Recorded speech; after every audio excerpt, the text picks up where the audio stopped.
दरम्यान महाराष्ट्रातील ओबीसी आरक्षणावर सर्वोच्च न्यायालयाची नोटीस समोर आलेली आहे। महाराष्ट्रातील ओबीसी आरक्षणावर सर्वोच्च न्यायालयाने नोटीस दिली आहे। महाराष्ट्रात ओबीसी आरक्षणासाठी स्थापन करण्यात आलेल्या न्यायमूर्ती बाठी आयोगाच्या 2022 अहवालासह त्यावर आधारित सर्व निर्णय रद्द करण्याच्या मागणीवर सर्वोच्च न्यायालयाने महाराष्ट्र सरकार आणि राज्य निवडणूक आयोगाला नोटीस बजावली आहे। यूथ फॉर इक्वॅलिटी फाउंडेशनच्या वतीने दाखल याचिकेत असा युक्तिवाद करण्यात आला आहे की बाठी आयोगाचा अहवाल राजकीय मागासलेपणाचा अभ्यास करताना ठोस आणि पडताळणी योग्य आकडेवारीवर आधारित नाही। शिवाजी काळे दिल्लीहून आपले प्रतिनिधी आपल्या सोबत आहेत। शिवाजी, महाराष्ट्रामध्ये जेव्हा इम्पेरिकल डाटा नाही म्हणून ओबीसीचं आरक्षण काढण्यात आलं होतं, त्या परिस्थितीमध्ये तत्कालीन सरकारने जयंत कुमार बाटिया, माजी मुख्य सचिव महाराष्ट्र राज्य यांच्या अध्यक्षतेखाली एक आयोग नेमला होता। त्याच्यामध्ये महेश झगडे यांच्यासह अनेक अधिकाऱ्यांचा समावेश होता आणि या अधिकाऱ्यांनी जो अहवाल दिला होता तो बांटी आयोग, याच्यावरती सर्वोच्च न्यायालयामध्ये अनेकदा भाष्य करण्यात आलेलं आहे।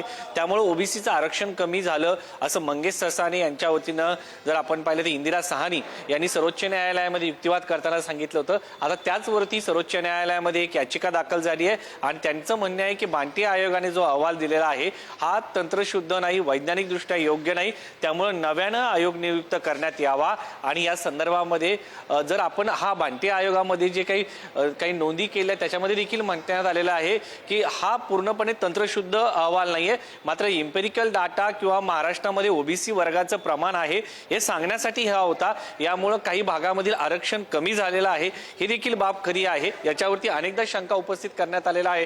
दुसरीकडे जातनिहाय जनगणनेची घोषणा केंद्र सरकारने केलेली आहे, त्या दरम्यान काही देखील इम्पेरिकल डाटा येणार आहे।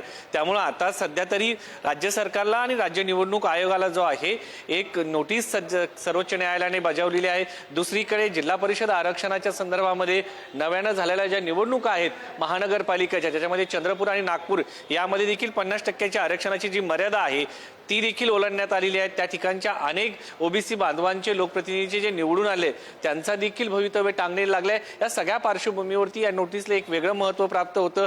जिल्हा परिषदेच्या मध्ये ज्या काही निवडणुका आधी बाकी आहेत, घोषित करायच्या आहेत, तिथे देखील 50% आरक्षणाची मर्यादा ओलांडली जात आहे।